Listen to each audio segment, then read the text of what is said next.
Now, who wants to tackle that? Unilever, because they allowed everyone to work this way, it was mainly for office workers. Whether or not they wanted careers or jobs, it was choice. But I would say that they started to look at things like the ice cream factory in Gloucester, where ice cream is incredibly seasonal, and they would expect huge flexibility from their staff when it was a good summer, and then they would not have so much work when it was a bad summer for them.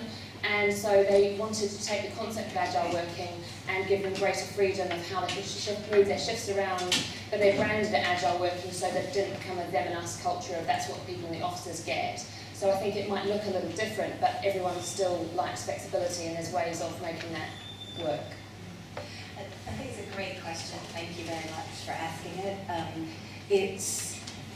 There are knowledge workers, and knowledge work has a very particular character in flexible working, and manufacturing and other types of work have a different character. I think it is about the conversation and what does it mean to people to be flexible. Because again, not a lot of people, there are certain people that choose careers, they want to be in an environment, they want affiliation, they want certain things, but they might want a different type of flexibility around how shifts are organized, around how they organize their work. There are certain organizations that are very good at that, some that aren't yet that good.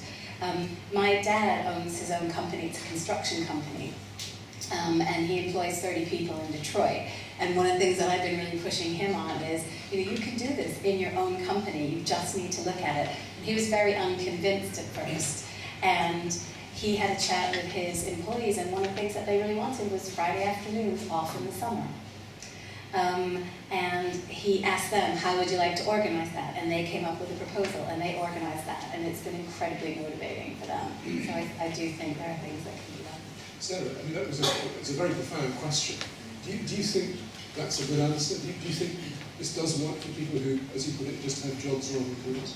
I think it's the beginnings of an answer, but I think it's a real issue. I think that we are in danger of a real division within the UK workforce, so that you will have people like us in this room who've got a lot of control and autonomy and are trusted at work.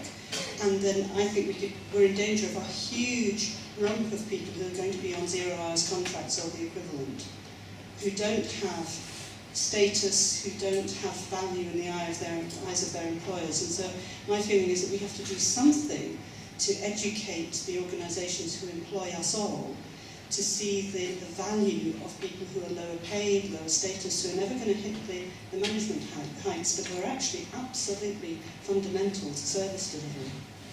Thank you. Sorry, Peter. One of the key things we say in the book is treat people like adults and they'll act like adults, treat people like children and they'll act like children. And we have this kind of hierarchical view of the world that somehow you can treat the knowledge workers and the professionals like adults but not the others, because somehow they're too lowly, they can't be trusted or whatever. That's, I think, what we've got to break through, which is a kind of hierarchical status view of work, and actually say these are all human beings, all of whom can be trusted. Look at the creative things they do in their personal lives. Just because we've given them boring jobs doesn't mean to say they're not capable of doing all sorts of other things. So job enrichment for those sorts of people, giving them responsibility for managing their own way they get the job done, their own time and place of work, gives them some of the benefits that we've tended to give to the knowledge workers because it's kind of easier. So, and I think we have one or two examples in the book of where organisations in manufacturing and engineering have done this sort of thing. There's two people from a company I have to mention called Matt Black Systems, sitting over there. Grab them afterwards. Hold your hand up, you two guys. Who make parts for aerospace, and so they're very much in manufacturing and design, and ask them how they treat their people, or read it in the book.